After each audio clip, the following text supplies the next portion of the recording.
Édition spéciale. Bienvenue dans En marche avec Marie, avec le révérend père Yvon Dikaku. N'oubliez pas de mettre un like et de partager pour faire connaître Marie. Les saints et les anges en catégorie chantent vos louanges, ô Reine des cieux. Ave, Ave, Ave Maria, Ave, Ave, Ave, Ave, Ave Maria.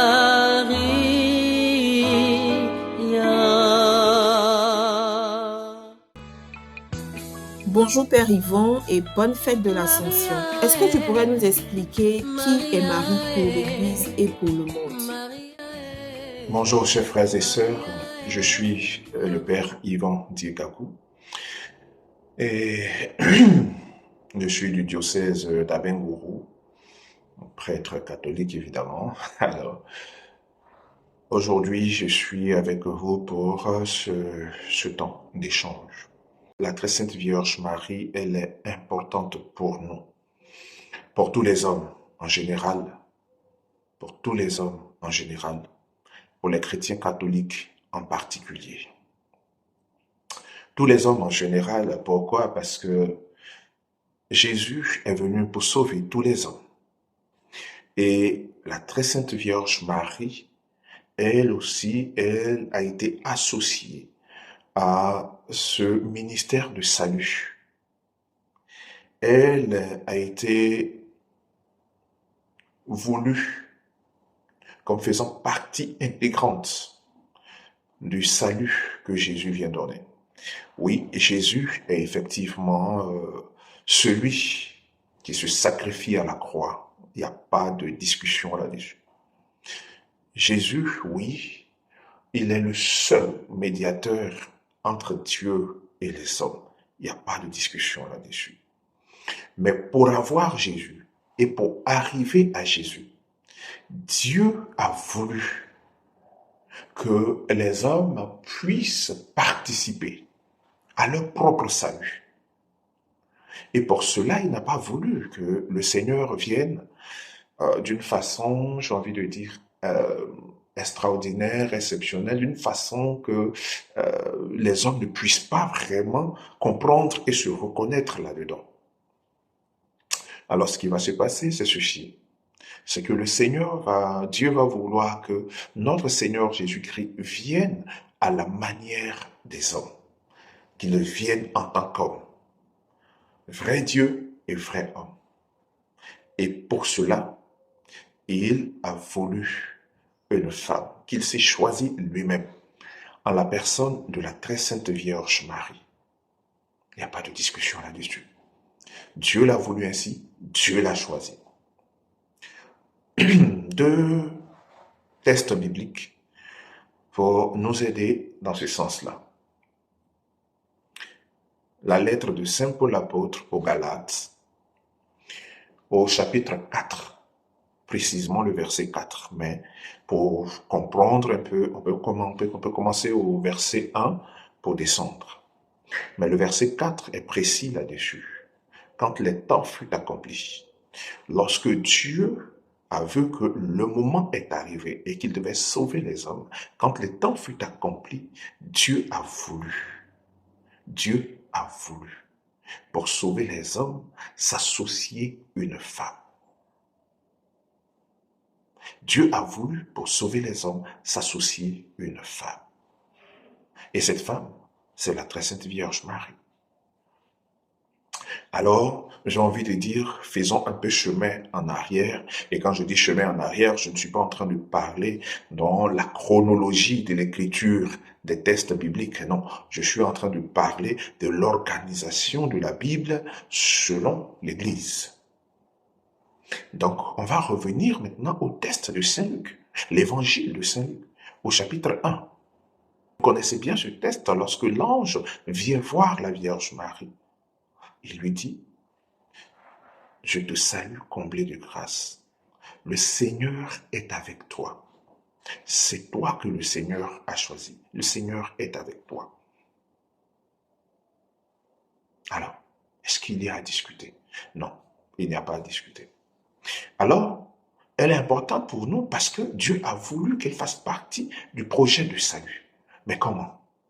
Elle fait partie du projet du salut en intercédant pour nous, en demandant la grâce pour nous, en demandant la grâce pour nous.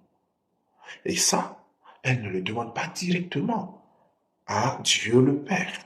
Non, elle va demander cela à son Fils Jésus-Christ, celui qui a le ministère du salut, auquel elle est associée. Donc, Marie sait et respecte profondément sa place. Elle va vers son Fils. Un autre texte que vous connaissez, c'est l'évangile de Saint Jean, au chapitre 2. Au mariage de Cana, à ces noces-là, Marie est invitée, Jésus aussi est invité. Mais Marie voit qu'il y a un problème. Alors la mère bonne, la mère qui vraiment sait les choses, qu'est-ce qu'elle va faire? Elle va simplement aller dire à Jésus, ils n'ont pas de vin. Alors, fais quelque chose pour eux. Bien-aimé mon frère, ma soeur, je voudrais te faire comprendre que l'intercession de la Vierge Marie, on en a besoin et on ne peut pas faire autrement. Alors, c'est qui Marie pour toi, de façon personnelle, toi en tant que l'abbé Yvon, qui est la Vierge Marie pour toi? Alors la Vierge, la très sainte Vierge Marie, qui est-ce qu'elle est pour moi? Pour moi, elle est ma mère, parce que à la croix, Jésus a dit, voilà, c'est elle que je vous donne. Et donc, voilà, elle est ma mère. Et je l'ai adoptée. Comme le disciple bien-aimé, j'ai pris Marie chez moi. Je prends Marie chez moi à quel moment? Je prends Marie chez moi lorsque j'ai à peine 10-11 ans et que ma maman me fait partie à la Légion de Marie. Donc, quand je commence mes premiers pas en tant que légionnaire, je vais comprendre que avec la Vierge, j'arrive toujours à Jésus. Avec maman Marie, j'arrive toujours à Jésus et j'obtiens toujours ce dont j'ai besoin. Et donc, je me donne totalement à elle. Je me consacre à elle et je fais chemin avec elle. Je vous donne un détail, ça semble un détail, mais non. À y réfléchir profondément, à méditer profondément, ça dépasse un simple détail. Alors, je vais à la Légion de Marie et mon présidium, donc c'est-à-dire que le groupe de la Légion de Marie auquel j'appartiens, auquel je suis inscrit, porte le nom de Notre-Dame des Sept Douleurs. Coïncidence, hasard, projet divin du moins, projet de Dieu, planification de Dieu, je ne sais pas, mais je serai ordonné prêtre de Jésus-Christ le 15 septembre 2012 et 15 septembre, c'est justement le jour de Notre-Dame des Douleurs. Je commence à 11 ans à me consacrer à la très sainte Vierge Marie à travers la Légion de Marie et par un groupe, donc un présidium qui est nommé Notre-Dame des Sept Douleurs, et je fais tout mon parcours, j'entre dans le ministère sacerdotal, donc je suis ordonné validement prêtre de Jésus-Christ des mains de son Excellence Monseigneur Boniface Ziri dans le diocèse d'Abengourou et pour le compte du diocèse d'Abengourou le 15 septembre 2012. 15 septembre, donc, Présidium Notre-Dame de Sept Douleurs, jour d'ordination, donc jour sacré pour moi en tant que prêtre de Jésus-Christ. Le 15 septembre, donc, jour de Notre-Dame des douleurs.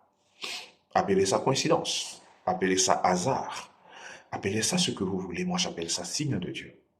Et depuis ce jour, quand je finis ma méditation le soir de mon ordination, j'ai compris que je ne pouvais pas aller de l'avant dans ce ministère sacerdotal en négligeant la Sainte Vierge ou en la mettant à côté. C'est pas possible.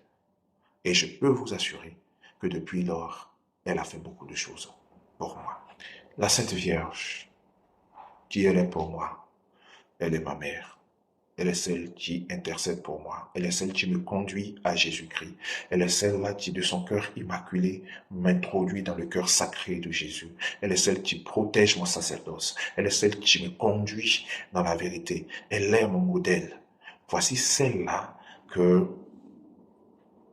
je suis pour pouvoir être dans les bonnes grâces du Seigneur. Je n'ai pas dit que je la suis pour être parfait ou que depuis que je la suis, tout est parfait. Bon, ça, c'est vraiment Dieu qui peut savoir, c'est lui qui peut dire. En tout cas, je sais que je fais mon effort, mais en même temps, je ne vais pas être prétentieux. J'ai mes péchés, j'ai mes propres faiblesses et tout. Mais je sais une chose, c'est que la mère ne m'a jamais abandonné. Maman Marie ne m'a jamais abandonné et elle veille sur mon ministère. Elle me montre le chemin et je suis le chemin. Et parce que je suis le chemin, je suis avec Jésus-Christ, mon grand frère, mon Seigneur, mon ami. On est toujours tout proche et on avance. Alors, qui elle est pour moi? Elle est vraiment tout. Et je dis merci à ma maman qui m'a conduit sur ce chemin de la très sainte Vierge Marie à travers la Légion de Marie. C'est elle.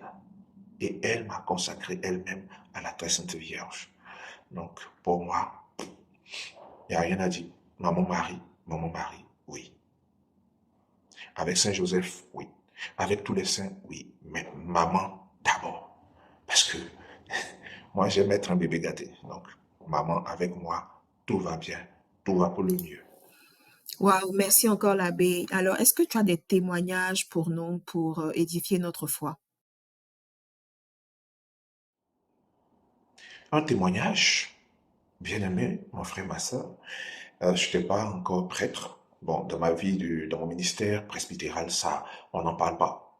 Il y a tout plein de témoignages par l'intercession de la Vierge Marie, des gens qui sont guéris, des femmes qui n'enfantaient pas, qui ont enfanté, des hommes qui avaient des difficultés à enfanter, qui étaient malades, qui ne voulaient même pas accepter leur maladie, mais qui ont été guéris et miraculeusement et quelquefois suivis par l'hôpital et puis priant par l'intercession de la Vierge Marie. Il y en a plein. Donc, mon ministère auprès des malades et mon ministère sacerdotal en général est toujours sous la caution, sous la couverture de la très sainte Vierge Marie. Ça, je peux vous assurer. Toujours sous la caution, sous la protection de la très sainte Vierge Marie. Mais ce témoignage-là, qui est mon témoignage propre et direct. Après, je pourrais aussi vous partager d'autres témoignages dans le ministère sacerdotal. Mais ici, je n'étais pas encore prêtre de Jésus-Christ. Je venais à peine de finir l'école de chimie et je travaillais. Voilà que un jour, je voulais venir saluer maman. Donc, d'Abidjan, je vais à Bengourou. Et là, je pars un peu tard. Avant, c'était un peu mon habitude aussi. Donc, vers 18h, je vais quelque part vers Abobo et puis je vais pour aller prendre les dinas. Mais le temps passe et puis on me propose une voiture personnelle. Alors, dans cette voiture personnelle-là, je m'en vais pour aller voyager avec les messieurs parce que au début j'arrive et puis je vois que il y en a deux. Il y avait un devant, donc le chauffeur, et puis un sur le siège du copilote. Donc je me dis bon, c'est pas bien grave. Ils sont deux, c'est vrai, mais si c'est chaud, on peut se débrouiller. Comptant forcément sur ma forme et puis le peu d'athlétisme et puis de tout ce que je connais, je monte. Un peu plus devant, Ils font semblant de prendre une autre personne encore qui certainement serait dans la même position que moi, qui voudrait aussi aller à Bengourou. Donc, il me passe sur l'autre côté et puis, bon, il s'assoit. Donc, bon, moi, je bascule de l'autre côté. Un peu plus en avant, un autre pote, lui, ils n'ont même pas le temps de discuter avec lui, il monte carrément. Et puis moi, je suis au milieu, donc je suis maintenant assis sur le siège arrière, au milieu de deux gros gaillards, et puis les deux autres sont devant. Bon, ça va, on est en train de voyager. Mais quand on arrive plus loin, et c'est là que les choses deviennent un peu bizarres, ils commencent à parler la même langue, une langue que je ne comprends pas. Ça doit être une langue quelque part vers le nord de la Côte d'Ivoire, mais que je ne comprends pas. Et donc, je suis un peu paniqué. Là, je commence à comprendre que les choses ne sont pas ce que j'ai cru. Et que là, je suis vraiment dans de beaux draps. Et donc, ils commencent à causer dans leur langue et je ne sais pas quoi faire. Du coup, un peu paniqué, un peu sonné, je sors mon chapelet. Quand je commence les premiers grains de Notre Père et de Je vous salue Marie, extraordinaire, je comprends ce qu'ils disent, c'est-à-dire j'entends, je comprends, mais je ne peux pas parler. Mais quand ils disent, comme si la traduction se faisait directement dans mon cerveau. Donc je vois le plan et tout pour me faire mal. À tel endroit, voilà, à cette époque, la route d'Abidjan à Bengourou, c'était très mauvais. Je continue. Mais à ce moment précis, je peux vous assurer que je peux commencer, je vous salue Marie, je ne termine même pas. Tout ce que je pouvais faire, c'est à l'intérieur de moi de dire, Sainte Vierge, je me suis consacré à toi et tu sais que depuis mon enfance, je suis à toi, protège-moi. On continue le chemin, on arrive quelque part où ils avaient décidé de s'arrêter, les autres demandent de s'arrêter, le chauffeur dit non. Et continue, ils arrivent quelque part, l'autre dit non, ici c'est bon, d'ailleurs je veux uriner et tout, Bon, tout ça, ce sont des choses que, je sais pas, mais la traduction me vient comme ça, je comprends. Et ok. Le chauffeur insiste, dit non, le point n'est pas bon, il continue. Alors ils se fâchent et commencent à se bagarrer entre eux. Moi, je continue seulement, mais je vous salue Marie que je ne termine pas. Quelquefois, même au lieu de 10 grains, j'allais à 12, 13, bon, je sais pas. L'essentiel, c'est que je disais, Sainte Vierge, il n'y a que toi. Et puis on part. Bon, le temps de se rendre compte, nous sommes à Abengourou.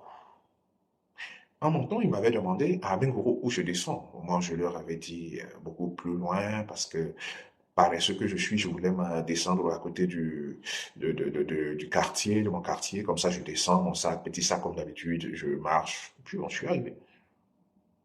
Mais là, c'était chaud. Je transpire à grosses gouttes. Mais je vous salue Marie, je n'en finisse pas. On entre dans Abengourou. Le chauffeur, il entre dans la première station qu'il trouve et dit, il va prendre du carburant. Et les autres se plaignent. Je dis, bon. Dès qu'il est arrivé, effectivement, on fait le truc. Et puis, celui qui est sur mon côté droit, il ouvre la porte, il descend, mais énervé. Dès qu'il a ouvert la porte, je suis descendu moi aussi. Il a dit, je suis arrivé à Abengourou, voici votre argent. Et puis bon, je m'arrête là. On lui a dit, non, mais tu as dit. J'ai dit, non, c'est bon. Ici, là, c'est à Bengourou. On dit, il n'y a pas de monnaie. J'ai dit, gardez le reste. Moi, je suis arrivé à Bengourou, je m'en vais. Mon frère, ma soeur, la Sainte Vierge m'a protégé, elle m'a gardé. C'est ça, mon expérience personnelle de la protection de la très Sainte Vierge Marie, de son intercession. Voilà. Maintenant, il y a un jour, là j'étais déjà prêtre, et puis en pleine nuit, je suis en train de dormir, il devait faire 2 heures du matin à peu près, quand mon téléphone sonne. Ce jour-là, je sais que j'étais très fatigué, et j'ai mis le téléphone sur silence. Je ne sais pas comment ça s'est déclenché, mais bon, d'ailleurs, ce n'est pas la première fois, donc mon téléphone sonne, et puis je décroche. Je parle avec une dame, je taire les noms. La dame me dit, voilà, ça ne va pas, ma fille, depuis quelques années, elle est un peu perturbée, voilà, on ne dort pas, et à la maison, tout le monde est fatigué. Ces temps-ci, c'est devenu plus sérieux, plus difficile, alors on ne sait pas quoi faire. Et comme vous étiez passé sur notre paroisse ou une messe avec votre ami, votre frère, j'ai gardé votre numéro, j'ai essayé, tout le monde, je dis je vais appeler, vous allez m'aider aussi dans la prière. j'étais endormi, j'étais très fatigué, comme je vous ai dit. Je lui dis, bon, ok, passez le téléphone à votre fille. Je parle avec elle et puis je lui dis, bon, voilà, j'ai compris tout ce que tu as dit, mais voilà ce qu'on va faire. Vous allez faire une dizaine de chapelets avec maman. Vous dormez et puis demain matin, voilà, je vais vous appeler et puis on va échanger, on va approfondir les choses. Passe le téléphone à maman et voilà, elle passe le téléphone. Je dis à la dame, oh oui maman, vous allez faire une dizaine de chapelets. Moi je prie ici aussi, j'intercède. Et puis bon, voilà, ça va aller. Ça me dit, mais depuis longtemps elle dort pas, on n'arrive pas à dormir. Est-ce que mon père... Je dis, on va faire ça. Donc, elle raccroche, pas très convaincue. Elle fait la dizaine de chapelets. Moi je fais la dizaine ici. Et puis je me rendors. Et puis le lendemain, à 8h30, elle m'appelle, elle dit, mon père, c'est pas possible. Depuis combien de temps? C'est la première fois que je vois ces enfants-là dormir jusqu'à cette heure. En effet, hier, dès qu'on a fini, on a raccroché et que on a fini de dire la dizaine de chapelet, mais tous dans la maison, nous avons dormi. Moi, je me suis réveillé de temps en temps, un peu plus tôt. J'ai tout préparé, mais les enfants dorment encore jusqu'à 8h30. J'ai dit, tu les laisses dormir. Elle les a laissés dormir. Après, on a fait le suivi spirituel. Cette jeune dame, aujourd'hui où je vous parle, elle a fini ses diplômes universitaires à Londres et elle travaille. Ça aussi, la Sainte Vierge a fait. Merci encore l'abbé. Comment définirais-tu la fête de l'Assomption? L'Assomption, pour moi, l'Assomption, c'est le signe de l'espérance. L'Assomption, pour moi, c'est l'espoir des hommes et de tout homme. L'Assomption, c'est la preuve que moi aussi, un jour, dans mon corps et dans mon âme, je serai au ciel. C'est important ici, parce que nous sommes catholiques. Et pour nous les catholiques, pour tous ceux qui croient en Jésus-Christ et qui vénèrent la très sainte Vierge Marie, alors ce n'est pas un jeu. L'Assomption nous dit clairement que oui, l'homme créé à l'image et à la ressemblance de Dieu, mais qui par son péché a perdu tous ses privilèges et qui par la grâce a été sauvé par Jésus-Christ. Oui, cet homme-là sera ressuscité. Et c'est pour cela que dans le credo, on dit, je crois en la résurrection de la chair. Il sera ressuscité dans sa chair.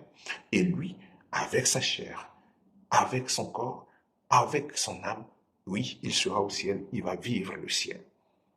On me dit, le ciel, c'est où?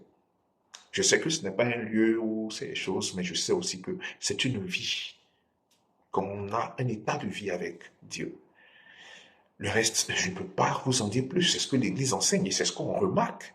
Et c'est pour ça que l'Église nous a dit, attention, regardez la Vierge Marie et croyez qu'un jour, vous aussi, vous allez être sauvés.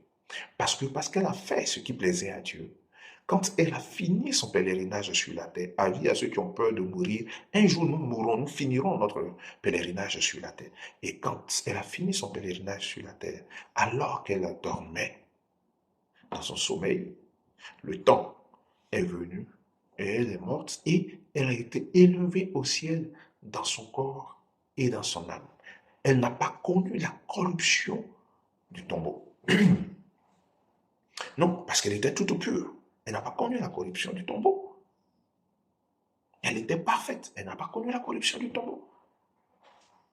Alors quelqu'un m'a demandé une fois, mais et Jésus alors? J'ai dit oui, Jésus n'a pas connu le péché, mais il a pris sur lui nos péchés. Vois bien la différence. Il n'a pas péché Jésus, non, mais il a pris sur lui nos péchés. Un exemple rapidement que j'ai l'habitude de donner, c'est l'histoire de ce monsieur-là qui voit son petit frère courir, rempli, taché, la chemise tachée de sang, rentrer chez lui à la maison. Il dit, mais qu'est-ce qui se passe? Non, je viens tout de suite de commettre un grave crime, j'ai tué quelqu'un et la police me recherche, grand frère, je ne sais pas quoi faire. Il dit, enlève vite tes habits, enlève vite, vite, vite, vite. Donc, il enlève ses habits et puis lui, il met les habits sur lui, il porte les habits. Il porte les habits. Et quand il porte les habits, alors, son grand frère portait les habits, son grand frère lui dit, tu rentres dans ma chambre et tu t'enfermes. Tac, tac, la police entre et puis on voit, il a arrêté là, tout. Il dit, mais tu as commis un tel crime, allons-y. Et il s'en va. On arrive, on le met d'abord aux arrêts, tout ce qui suit, enquête, tout ça, et puis jugement, on le met en prison. Il n'a pas commis le crime. Non, c'est pas lui qui a tué. Mais il a pris sur lui le crime commis par son petit frère. Donc il a endossé toute la responsabilité jusqu'à aller en prison. C'est ça. Jusqu'à aller en prison. Bon, la suite de l'histoire, certainement, vous allez vous demander. Non, la suite de l'histoire, c'est que le petit frère vient et puis il lui demande, mais grand frère, qu'est-ce que tu as fait comme ça? Au début, je n'ai pas saisi, mais là, je me rends compte, tu ne devais pas le faire. Il a dit, par amour pour toi et parce que tu es mon frère, mon seul frère, et les parents m'ont donné la responsabilité de veiller sur toi. Je devais le faire.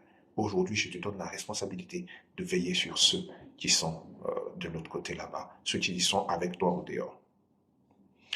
Mais l'histoire, c'est que Jésus n'a pas péché, mais il a pris sur lui nos péchés. Et en prenant sur lui nos péchés, alors il va connaître le tombeau.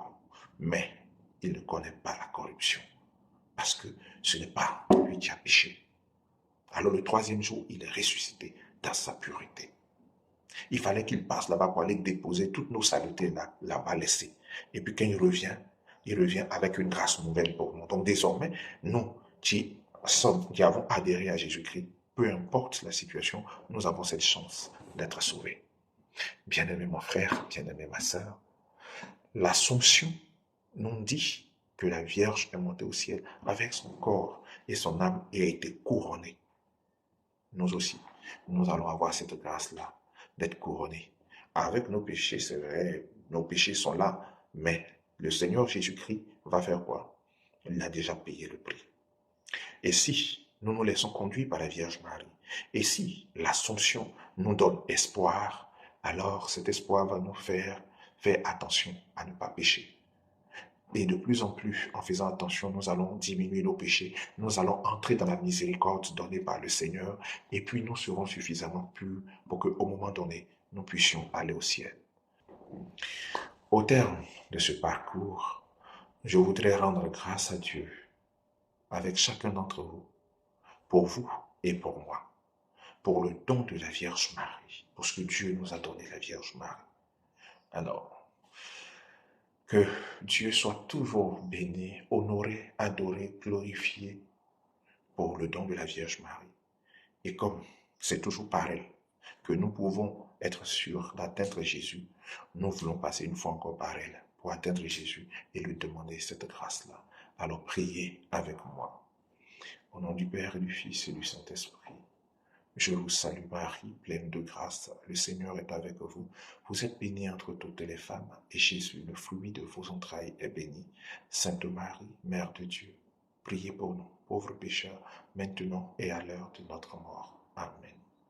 Gloire au Père et au Fils et au Saint-Esprit, comme il était au commencement, maintenant et toujours, dans les siècles des siècles. Ô Marie conçue sans péché, priez pour nous qui avons recours à vous. Notre-Dame de l'Assomption, priez pour nous. Notre-Dame de toute grâce, priez pour nous. Le Seigneur soit avec vous. Par l'intercession de la très sainte Vierge Marie, notre Mère, Dieu Tout-Puissant vous bénisse, le Père et le Fils et le Saint-Esprit. Allez et demeurez dans la paix et dans l'amour du Christ. N'oubliez pas, la très sainte Vierge, elle est pour nous, elle nous protège, elle nous garde. Prenez Marie chez vous. Bye.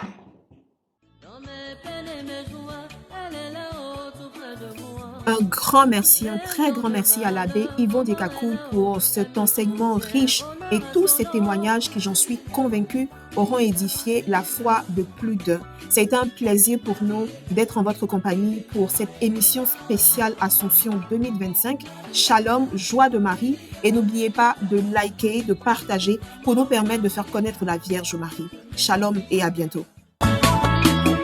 Mariella, Mariella, Mariella, oh. Elle est là,